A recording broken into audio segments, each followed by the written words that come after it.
Hay nako ang mga to. Nung iniisip nyo, walang impeachment. Kasi ganito yon. Oh, ito, black and white. Ito, pag na-impeach, nagagalit. Pag hindi na-impeach, nagagalit. Oh, anong gagawin nyo? Ganyan na lang, magkagalitan kayong dalawa. Walang impeachment. Umuwi kayo sa bahay nyo. Tapos, tanggapin na lang na lesson ang nakaraan. Oh. Ngayon, ang gawin nyo, umuwi kayo sa bahay nyo, magluto kayo ng pagkain ng pamilya nyo. Tapos, pagka-uwi nyo, harapin nyo yung sarili nyo sa salamin. Tapos, sabihin nyo sa sarili nyo, I want peace. Ayan. Gusto ko ng kapayapaan. Ayan, marap ka sa salamin. Tapos, yakapin mo yung sarili mo sa salamin. Tapos sabihin mo, gusto ko ng kapayapaan. Oh, diba? Magluto ka na lang sa bahay niyo. Matutuwa po yung asawa mo, yung anak mo, yung pamilya mo pag ipagluto mo. Kasi pag kinuha mo yung galit, anong mangyayari? Anong mangyayari? Diba? Anong mangyayari? Anong mangyayari sa'yo? Isipin mo yun, diba? Gusto nyo yung ganon? Kasi nga, walang kapayapaan, walang asenso. So, anong gusto nyo? Kapayapaan? Or ayaw nyo ng kapayapaan? Isipin nyo yun. Huwag niyong sayangin yung oras niyo sa mga ganyang bagay.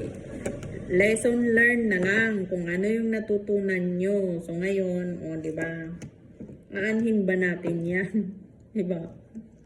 Aanhin nyo yan. Pumunta ka doon. Galit. Anong nangyayari sa'yo? Masaya ka ba? Diba? Kailangan yakapin nyo yung kapayapaan. Kasi pag hindi nyo niyakap yun, ay ewan ko na lang. Diba? Yun. Mas masarap yun sa pakiramdam, kapayapaan. Ay nako. Sige na. Isipin nyo na lang. I-let go nyo na lang. At least, alam nyo na. At least, nakikita nyo na. Alam nyo ba na ang utak, ang utak, pwedeng magsinungaling. Pero ang kalikasan, hindi nagsisinungaling. Kaya, iyak-iyak sila ngayon. Joke lang. Peace! Hindi, ganun kasi yun. Kasi nga naman, di ba, makikita mo. So, syempre, pag ito kaya niyang magsinungaling, ito hindi. So, it's a nature. Ngayon, pag may nakita ka dyan, kasi andun na yun So, umiyak na siya Nakita ko umiyak na siya Deny siya, pero umiyak siya Umiyak siya kasi na-realize niya na mali yung ginawa niya. Diba? So, nakita ko siya umiyak. Pero siyempre, hindi ko babanggitin kung sino yun. Ngayon, diba? Tanungin ay ngayon, siyempre, alam na naman na anong mangyayari sa dalawang to. Diba? Isipin mo kung anong mangyayari sa inyong dalawa. Sige nga. Isipin mo kung anong mangyayari sa inyong dalawa. Diba?